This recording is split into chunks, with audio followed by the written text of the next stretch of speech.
Titans mandatory minicamp day 1 is in the books. Cam Ward was on fire, completing 20 of 21 pass attempts for the day. We're going to talk about that. And in fact, all of the rookies showing out at day 1 of mandatory minicamp. Plus, does Brian Callahan have a problem with L'Jarius Sneed? We're going to dissect some of his comments and wonder if the Titans should pursue Germaine Pratt. All of that and more on today's Music City Audible podcast. Let's get to it.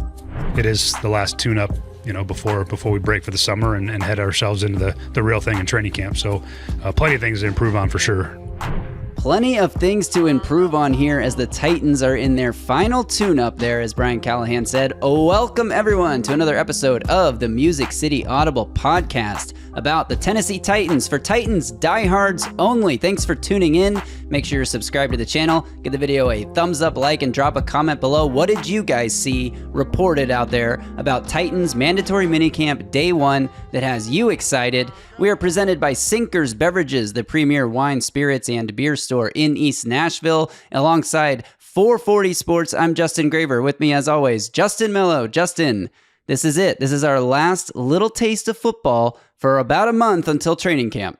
Yeah, no doubt. 3-day mandatory mini camp, as you said. Day 1 brought a lot of talking points, a lot of nuggets, a lot of fun sights and sounds at practice.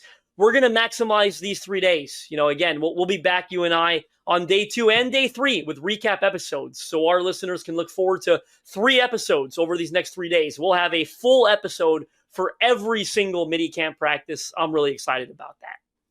Yeah, me too. And we are going to talk a lot about what went down on the field as well as at the podium, with Brian Callahan speaking before practice and then a bunch of players speaking after practice. I believe the media got their first chance to speak with Kevin Zeitler. We're going to talk about him being back, talk about attendance. Was anyone missing from this minicamp? We're about to get into all of that, but we're going to start with the rookies, particularly Cam Ward. Justin mentioned he went 20 of 21 in this practice. That was per Jim Wyatt's notes. His only incompletion was actually an interception, his first interception of at least the open to media portions of practice of this entire offseason. Now remember, about 1 out of every 3 practices that have happened this offseason have actually been open to the media. And in none of those open media sessions so far has Cam Ward thrown an interception. Well, today he threw one over the middle. Cody Barton actually picked it off, the new Titans linebacker, veteran free agent signing. But overall, Cam Ward had a stellar day, had an incredible improvisational flip pass to Tajay Spears after being pressured by Jeffery Simmons. Might have been a sack in a real game, but Cam Ward might have escaped that. Also, and gotten that pass off, had another noted one where he rolled out and hit Alec Iomanner. All the rookies reportedly showed out today, but especially Cam Ward. And I want to start with Cam Ward talking trash to Jeffery Simmons. So yes, obviously from that you can infer that Jeffery Simmons was there. Jeffery Simmons reported for mandatory minicamp. The Titans actually had a perfect attendance, no absences, no holdouts, no hold-ins. There are a few players that didn't really take part on the field or in the team portions of practice because they're still recovering from injury or rehabbing or working back from stuff. But for the most part, everyone there, everyone out there, and almost everyone participating. But I love that Cam Ward and Jeffery Simmons, who have not spent a lot of time together, because remember, Jeffery Simmons has been working out privately throughout OTAs. Yeah. I mean, yeah, maybe he was there around the building one of the days that Cam Ward was early on, or maybe he was there when he toured. But we have not heard much about Cam Ward and Jeffery Simmons interacting until today, when they interacted a lot. So apparently Jeffery Simmons beat Dan Moore around the edge. They're saying it would have been a sack in a real game. And that's the play where Cam Ward flips it to Tajay Spears. And apparently Jeffery Simmons was talking trash, telling Cam Ward, like, that wouldn't have even counted. I would have sacked you. And Cam Ward's telling him, like, no, I would have broken the tackle. And they're just talking trash back and forth. And apparently Jeffery Simmons is yelling trash talk from the sidelines. Cam Ward is giving it back to him. And Jeffery Simmons said after practice, the most impressive thing about Cam Ward is that he has this confidence to be able to, between plays, talk trash, and then get back in the huddle, give the play call confidently, not be overthinking like, oh, the language and the vernacular and all these long words of a play call. No, he's able to talk trash. He's able to get back in the huddle, give the play call, line it up, and throw a strike over the middle of the field, and then keep talking trash immediately afterward. We've heard nonstop about the rookie's confidence and his demeanor and his ability to lead his teammates, and people gravitate towards him. And we're seeing that more and more. And even Jeffery Simmons is respecting the trash talk. I love what I'm hearing out of day 1 of minicamp. Yeah, I'll say this. Don't be shocked if Jeffery Simmons is using that, as a tactic, on purpose to just try to rattle him a little bit, as you said. Does he get rattled? Does he overthink it? Does he forget himself? Does he get into the huddle and he's still thinking about the trash talk session and screw something up? It sounds like Jeffery Simmons was really impressed with him. And we know Cam Ward's got that fire in him and he could give that trash talk right back to him. Simmons is one of the best trash talkers in the entire NFL. He's also one of the dirtiest trash talkers in the entire NFL. I mean, his reputation supersedes itself. We've heard a lot. We've heard a lot of guys talking, opponents on other teams talking a little bit bad about Jeffery Simmons in the way that he trash talks in the middle of a game. He's not opposed to a dirty tactic. He's not opposed to trying to get under your skin and kind of pushing buttons and pushing limits. So good to see that Cam Ward was firing back at him. I'll say this about the interception. No one's going to care. I'm going to flip this as a really positive development. I'm worried about the Titans having linebackers that can cover. So if Cody Barton is picking Cam Ward off across the middle, I think that's a good sign. They bring him in. I don't know who their coverage backer is going to be. It's probably going to be Cody Barton. He's probably going to be their do-it-all linebacker. He's their best run stopper. He's their best coverage guy. He's a veteran linebacker. He's played in coverage. He comes downhill. I think it's a good sign that Cody Barton's making plays at mandatory camp. Yeah, absolutely. And the Titans need a coverage backer to step up. And on the flip side, when you're talking about should you be concerned about Cam Ward throwing interceptions? No, we've talked about this multiple times now, that this is the time to try things and find out what you can get away with. So would he have made that throw in a real game? We'll never know. Would Cody Barton have had a chance to pick it off, or would the quarterback have seen that it was good coverage? We'll never know. Regardless, it was good coverage, which we are looking for from the linebackers. And the pass was intended for Van Jefferson. So it's not like Cody Barton was matched up on a slow tight end or, a run blocking player that was going out for a pass route. No, it was a wide receiver running. It was described as middle left. Ben Arthur described it as a short out, which implies maybe not quite so middle. But regardless, that's range from Cody Barton, and you love to see that. But back to Cam Ward, something that, he was noted as having, I said he had a solid day. JT Runke noted that he continues to attack the middle of the field, had a nice strike to Chimere DK, another that threaded double coverage to Xavier Restrepo. So you talk about learning what he can and can't get away with, threading needles through double coverage to his most reliable target, or a guy that to him would be the one he has the best connection with right now. Those are all great signs as well.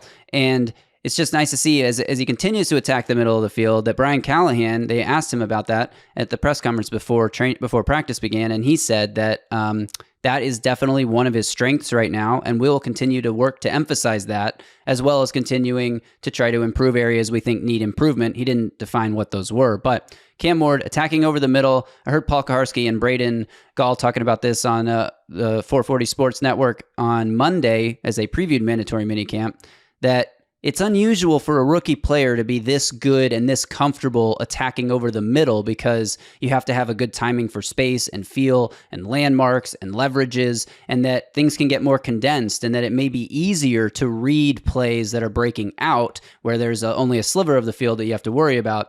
So it's just another encouraging sign for Cam Ward. He's going to have to attack the entire field, or defenses will be able to figure him out rather quickly. But it's still nice to know, it's an encouraging sign, at least, that he is willing and comfortable to go over the middle, where we've also seen a lot of rookies that would never throw the ball over the middle of the field because they don't understand how to read it quick enough. So I think it's an encouraging sign. Well, remember, Malik Willis was allergic to throwing the ball over the middle, right? It was the boundaries only, right, to the flats and things of that nature. So it's an encouraging sign. I'll push back a little and say, I do want to make sure, and of course the Titans do too, that he's getting comfortable attacking every area. As you said, you're going to have to throw to the boundaries. You got to throw those sideline outs and things of that nature. So the Titans got to keep working, to ensure that he's comfortable throwing it all over the field. Alec Iamaner was asked about it after practice, and he said, I think we're just taking what the defense is giving us, and right now they've been giving us the middle of the field, which you can read one of two ways. Again, back to your comment about not having great coverage linebackers. Is it just a weakness of the Titans defense that they can't defend the middle of the field, or is it Cam Ward being more willing to go there and less willing to go elsewhere? All of this will be, revealed as they continue to practice and we continue to get more eyes on what the Titans are doing. But Cam Ward was not the only rookie who showed out at practice today. So I want to talk about some of the other ones, because I mentioned he threw a strike to Chimere DK.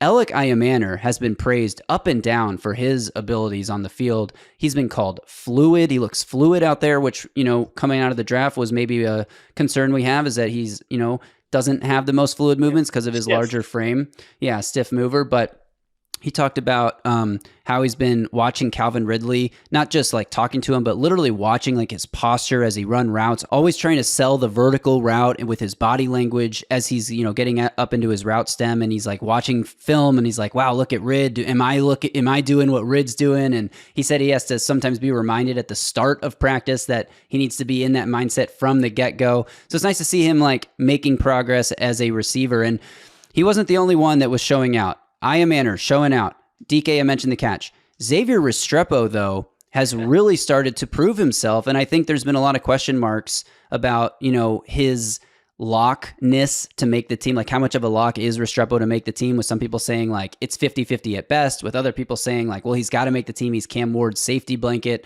But the Titans do have options at the slot receiver position. If you're a backup receiver in the NFL, you got to contribute probably on special teams.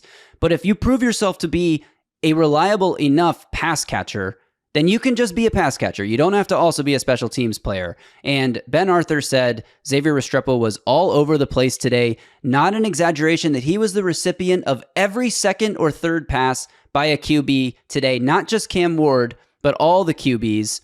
And he wasn't the only one who praised Restrepo. Like, everyone out there is talking about how well Restrepo is, I don't want to say separating himself, but he just looks like a pro-ready player, and I think that is also an encouraging sign. Yeah, first of all, really impressed with what everyone's saying about Alec Iomanor. That answer he gave, I think it was to Teron Davenport, regarding Calvin Ridley, shadowing him, watching how he runs routes, was really, really impressive. Really good stuff. Great football acumen by the rookie out of Canada. I also thought that Buck Reising, I think, was the first tweet that came out, said Alec Iomanor is quickly becoming one of my favorite players to watch at Titans practice. You and I have kind of harped on this all offseason, but how big would it be for him to emerge as the Titans' X-receiver? We know they've got a hole there. Last year, that position was split between DeAndre Hopkins and Nick Westbrook-Akine. Neither of those players are back this year. Seemingly, they've downgraded to Van Jefferson in that spot. If Alec Iomanor can quickly supplant him there and be a future solution, not just this year, of course, but going forward, that would be so big for Cam Ward and this Titans offense in general. We know, I keep joking every episode, Calvin Ridley and friends at wide receiver. Well, wouldn't it be so great if it was Calvin Ridley and Alec Iomanor and Xavier Restrepo and Tyler Lockett, of course, and Chimere DK eventually, but really encouraged by what we're hearing out of Iomanor, both by his practice performance on the field and then how he handles himself at the podium and with the reporters around him after practice.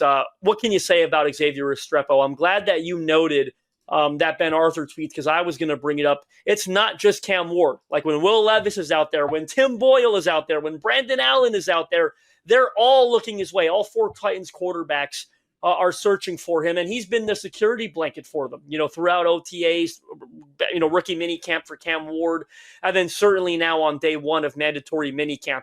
It's almost as advertised, right? Like, even though he's a UDFA, he's a slot receiver that's always open and is a QB-friendly target.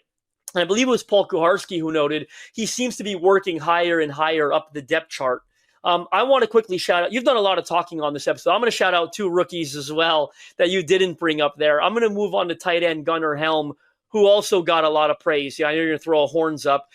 He's got a lot of praise throughout this, every phase of the offseason, but especially today, again, on day one of mandatory minicamp. I can't remember who it was now who tweeted, Gunnar Helm's going to play a lot, essentially, I'm paraphrasing, but Gunnar Helm's going to play a lot for the Titans this year, and the other tight ends on the roster must watch out. This is a wide open, you know who it was. Buck Rising. Gunnar Helm is going to give every other tight end in the room a run for their money this year if he stays healthy. And look, this is a wide open competition, in my opinion. We know that Chig has been their premier pass catcher, but he's also a bit of a, I'd almost call a package-specific player, right? He's not an every down tight end. He's not a terrific inline blocker. He's all right. He's competitive, but he's not an every down guy. Josh Wiley's had the injury concerns. He's probably the one, multiple concussions. He's probably the tight end who compares mostly to Gunnar Helm in the sense he's good in line, but he's also got some sneaky athleticism in space and can make plays in the passing game. Why can't Gunnar Helm take these guys' job? We don't know what the health factor is with Josh Wiley. And in fact, I like Josh Wiley, but I don't know for sure that if he's healthy, that he's definitely better than Gunnar Helm. He might not be. It might not just be about health. It might be that Gunnar Helm is the better football player. And then with Chig, he's entering a contract year. Once again, occasionally a dynamic weapon as a pass catcher, but there's an opportunity for Gunnar Helm to come in here and take a role. I'll be surprised. I don't know which one he's going to supplant, and I don't know if it's both of them, but I'll be surprised if he's not one of the top 2 tight ends on this roster this season. So big shout out to him. I'm going to shout out one more. Wait, before you go on, he also was noted as having a huge catch over the middle today from Cam Ward, where he went up and mossed Curtis Jacobs to make the play. So not only is he impressing people, that was noted as one of Cam, if not Cam Ward's best throw of practice today, was to Gunnar Helm. Yeah, absolutely. And a couple of weeks ago, or a couple episodes ago, we had Easton Freeze on here, and he talked about Marcus Harris, 6th-round corner out of Cal. He said, I keep hearing how much they like him. The whole staff likes him. You seem to have all the tweets in front of you, so I'll throw it to you. But it was our pal JT over at the Hot Read, was the only one I saw out of Titans media who noted how well Marcus Harris played at this practice on day 1 of mandatory minicamp. He keeps being like a sneaky guy to me. Where does he fit? I think he's more of a nickel. They've got Roger McCreary there, but there's a lot of opportunity on the boundary right now. We'll get to L'Jarius Sneed in a moment, but we know why there's opportunity on the boundary. If Marcus Harris is competing with like a Darrell Baker Jr. out there, I liked what Baker Jr. gave this defense last year, but certainly he's not a lock to be a starter or to play starter or to be the number 3 boundary guy.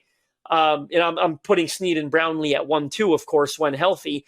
Maybe there's opportunity for Marcus Harris to get it. Maybe it's Roger McCreary kicking outside and it's Marcus Harris playing nickel. Whatever the case may be, the Titans seem to be, quite high on him. He keeps putting sneaky good performances forward. And I think he's one of the, least talked about rookies that we need to be paying attention to.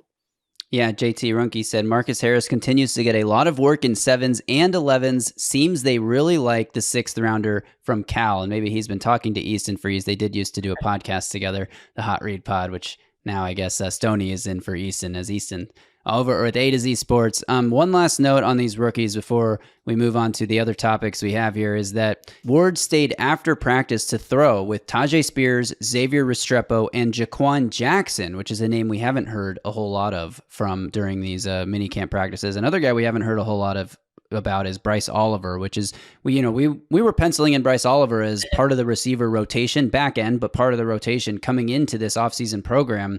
And it feels like maybe guys like Xavier Restrepo, obviously the draft picks, especially Alec Ayamanor, maybe are leapfrogging some of these second year guys, and Jaquan Jackson and Bryce Oliver would be the guys that get left out in that equation. But Jaquan Jackson staying late after practice to throw with his new quarterback, along with rookie Xavier Restrepo, and interestingly, Tajay Spears. So I don't know if it means anything really, but it is fun to note that this is what's happening. Cam Ward's out there, leading guys to help them get extra work after practice, and staying on the field beyond the time that they're allowed to do it with their coaches.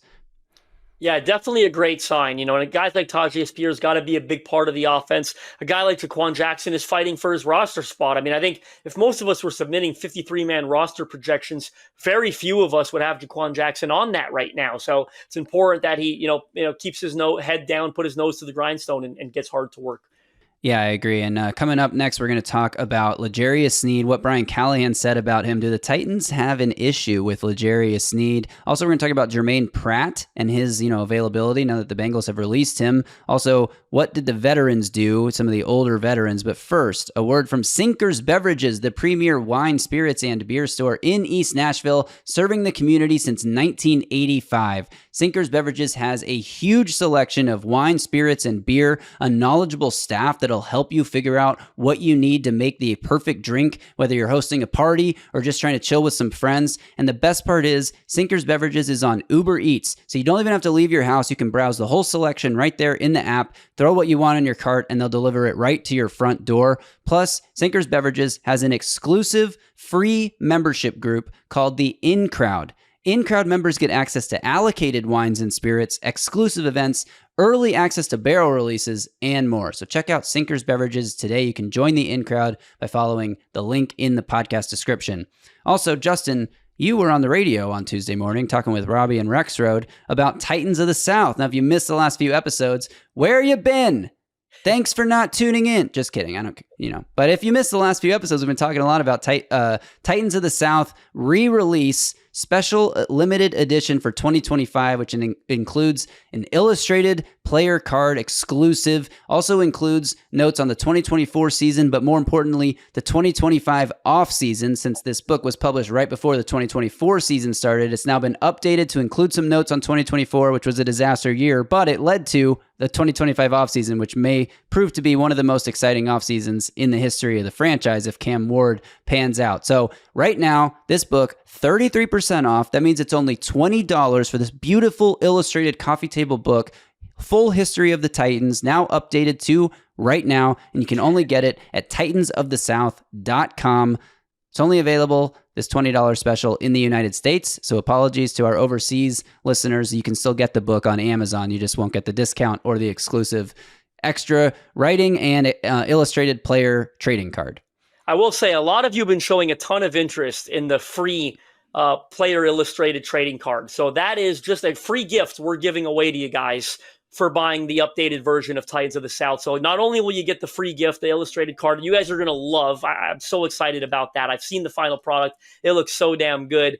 But also you're getting a new chapter. We're going to breeze through 2024 season in the new chapter and get to the fun stuff. Cam Ward in the 2025 off season. Really excited. I've been getting great feedback. A lot of you guys have been hitting me up saying you purchased the book. I appreciate it. We've only got about 1,000 total copies that include that player illustrated card. So get your copy quickly on titansofthesouth.com. And you've sold many of those 1,000 copies already. So yes. titansofthesouth.com, yes. only place you can get it. Head there now. All right, let's get to L'Jarius Sneed, Justin. Before we talk about L'Jarius Sneed, I'm going to just play the quote from Brian Callahan so we can all hear exactly what he had to say. I think everything that he's shown us when he's here has been fantastic. And there's a track record of success as well from what he has been as a player. But he's also got to prove that here too. He hasn't done that yet for us. So there's a little bit of that as well. Like we're waiting for him to show us, the player that he's been. He hasn't reached that level of play for us, and so we're waiting for that opportunity to occur. And I think he'll be ready for it when it comes. But his track record of success and what he's been as a player is pretty well documented. We just hope we need to get that version of him out here for us. L'Jarius Sneed only appeared in 5 games last season. Eventually, he was placed on injured reserve with a quad injury. He had that ongoing knee issue that the Titans knew about when they traded for him and were ready and willing to manage that. But then he suffers the quad injury during the season. He didn't play particularly great. I mean, he played okay, but he didn't play like the level of pay that he's receiving, like a top 10 cornerback in the league should play when he was on the field for those 5 games, and then hits injured reserve with a quad injury that is keeping him out of mandatory minicamp in June. 1 to 10, what is your concern level with L'Jarius Sneed, and are you reading into these Callahan comments at all? Yeah, I'm fairly concerned. I'll go 7 out of 10. I'll say this. I absolutely love the comments from Brian Callahan because it felt like he did a perfect job of walking the line where we're going to be stern, we're going to be tough on you, we're not going to sugarcoat this, but he didn't fully, throw him under the bus or was unprofessional. Phenomenal. Like the 2 quotes that, I had them in my head. The 2 quotes that stuck out to me is he hasn't done that for us, and we're waiting for him to show us. Bang on. He's played 5 games last year, wasn't very good in those games, was just okay. This quad injury, I did the math today, happened 8 months ago. 8 months ago. Shout out to our pal Zach Lyons, who pointed out, and I'm not going to give, to me, this is no consolation prize to me. But so he's 8 months removed from the injury. He got the injection in the quad about 5.5, 6 months ago. That's still a long time, in my opinion. Now, I know he's one of your vets. We haven't really seen a whole lot of Kevin Zeitler, although he was out there today. Haven't seen a lot of Tyler Lockett. To me, this is different. He's not new to the team. He was very disappointing last year. This is not giving him the benefit of the doubt. This injury is still kind of bothersome, and that is worrying. 8 months removed. That's ACL timeline. This is a quad injury that they were like, this is not a big deal at the beginning. They didn't put him on IR till 6 weeks after it happened. I did the math. I went back and looked today. This happened in early to mid-October, they put him on IR late November because they were like, oh, he's coming back. This is not a big injury. Okay, this is weirder than, this is a little more complicated than we thought. It's still hurting. It's still hurting. It's still bothering. It's still bothering. Late November, he's done for the year. It's June. You know what I mean? Like, I'm worried, and again, benefit of the doubt, older guy, recurring knee, but this isn't just management, right? We're not getting the impression this is workload management. This is still an issue. And when you got to hope he's out there for training camp. That is, for me, the last straw. If he is missing a bunch of training camp, you can write this guy off, almost, in my opinion. So this has got disaster written all over it right now. Hopefully it's too early, and I sound like an idiot in a couple months' time. I'm concerned. You probably should be too. Training camp is the last deadline. He's got to be out there. He's got to be practicing at training camp. This guy did nothing for them last year. 5 games, didn't play well. You should be at least a little bit concerned. Yeah, I would put my concern level at a 7 or 8 as well. And look, like you said, we may sound stupid in a couple months. None of this might matter by the time training camp rolls around. That would be great. But right now, it is June 10th. It's not training camp. It's not August or September. So what matters in August or September doesn't really matter, because right now it does matter. I think it matters to us as we record this, and to our audience listening and watching this right now. It matters. Whether or not it matters in the future is another conversation. So my concern level is, I would say 7.5 to 8. And I think that I'm going to reach a point here soon, and maybe it is training camp, where I will think that anything the Titans get out of L'Jarius Sneed is just like a bonus gravy on top of what the roster looks like, that of the players that are actually practicing. And the cornerback room, Callahan talked about this before practice as well, that you can never have enough corners. We'll always take more corners, even just to have them on the field in practice, because it makes the rest of the team better. Like, they're going to need corners whether L'Jarius Sneed plays this season or not. But they're really going to need an extra corner if L'Jarius Sneed doesn't play this season, because you're looking at Jarvis Brownlee Jr. and Roger McCreary you feel pretty good about, but it's 2025 in the NFL. You need 3 cornerbacks on the field almost at all times, and whether that's... You need a repeat from Darrell Baker Jr. of last year or better, and you need Marcus Harris to be, what Jarvis Brownlee was last year, right? And even then, to be honest with you, then your corner room is kind of like league average, maybe slightly below average, to be honest with you. That's probably the best case scenario. And you're assuming that whole group's going to play the entire seain? Right. No, of course they're not. You're going to have... We're into Gabe Judy Lally and one of the 17 UDFA corners they signed. This is a situation worth monitoring. L'Jarius Sneed changes the math for this defense so much, because he not only is just another body in the cornerback room, he's supposed to be your best cornerback, which pushes everyone down into a more... $4 million. He's a $4 million contract. Highest paid guy in the room. The Titans gave up a 3rd-round draft pick for him that they could have really used a few months ago, a couple of months ago, a month and a half ago, whenever the draft was. They could have used an extra pick in the 3rd round this year, Kyle Williams. And that it just changes the whole dynamic of the defense if L'Jarius Sneed's out there, because not only does he bring you high-level play, assuming that he's fully healthy, he brings you a tenacity, an attitude, like an enforcer mentality to the defense that everyone else can feed on. So he is a force multiplier in that way, and he allows guys like Roger McCreary and Jarvis Brownlee Jr.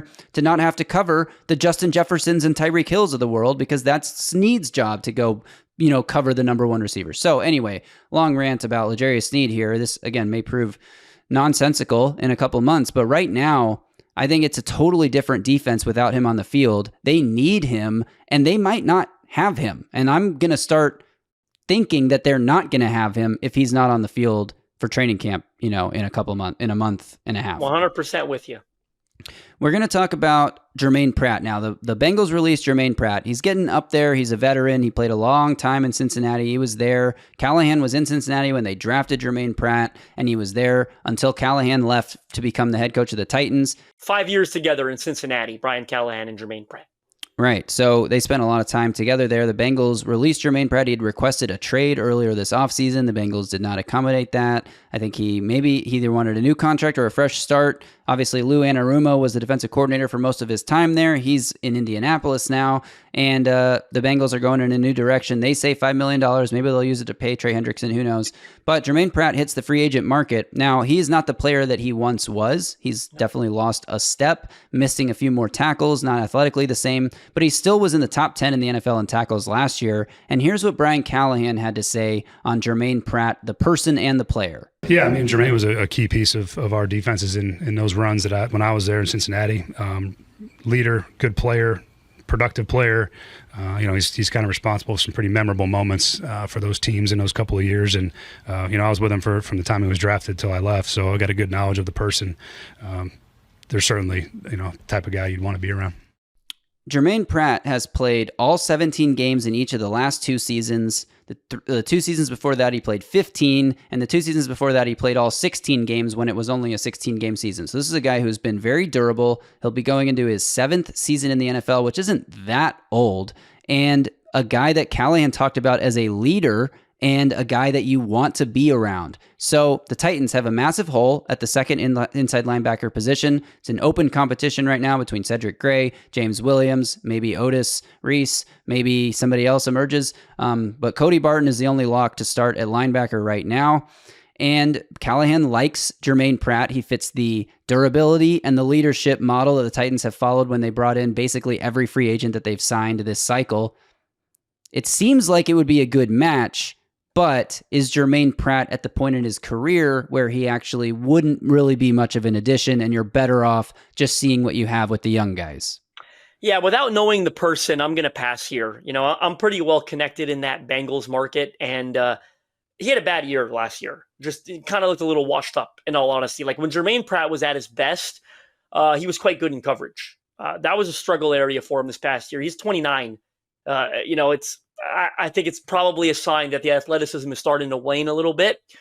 I'd be very open to an upgrade at linebacker if you're the Titans. I get that, but I don't think what Germaine Pratt is right now, for this Titans team that's, probably rebuilding, not going to win the Super Bowl this year.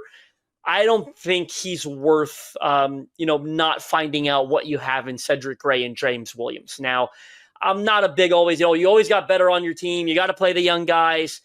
I just don't think Germaine Pratt is at that level anymore. The tape was pretty rough this past year. Don't get fooled by the tackles numbers. Yes, he made a lot of tackles, but, that Bengals defense was like borderline historically bad last year, and he played a role in that. He did. He was not good. I'll just put it like that. I'm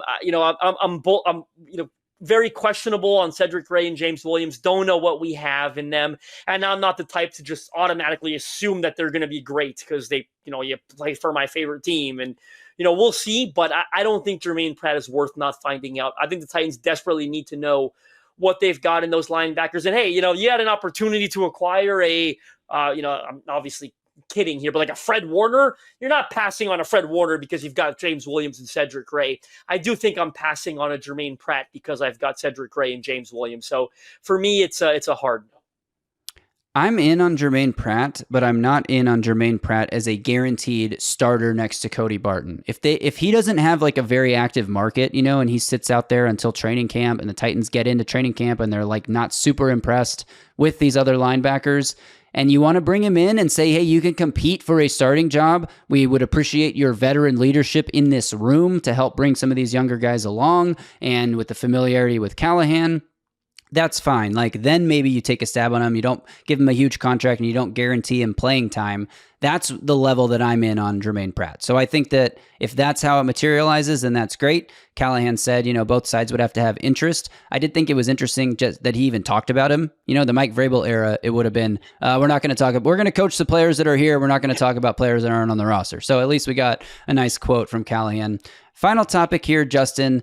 We're going to talk about the veterans. So Kevin Zeitler participated in practice for the first time this offseason. He didn't do a lot, but he was at least out there on the field.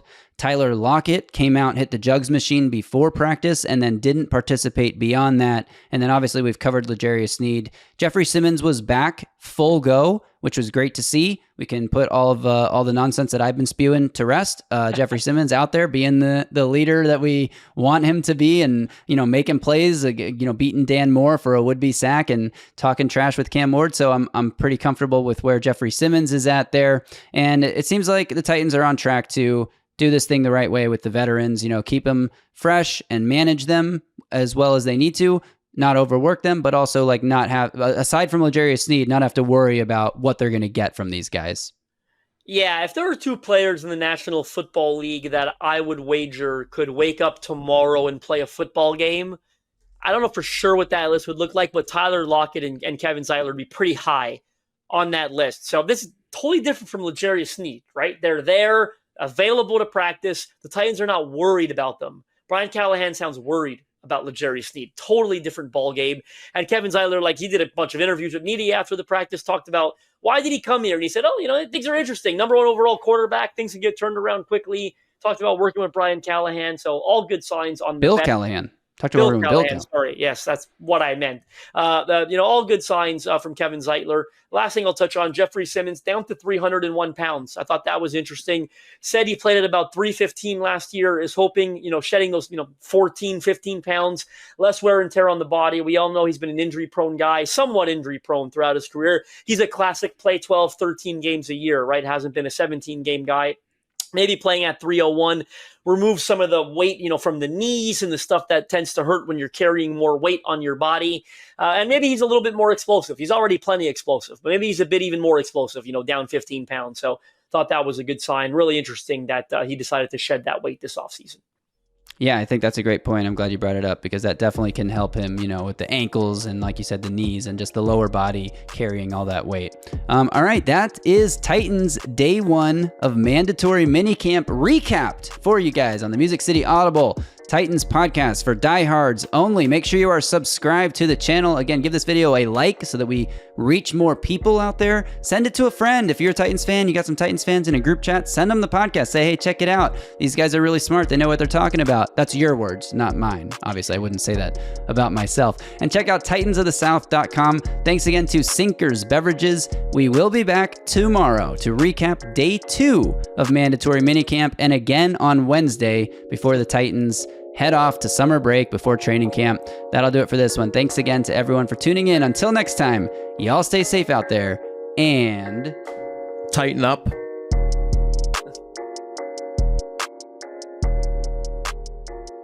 A Broadway sports media production.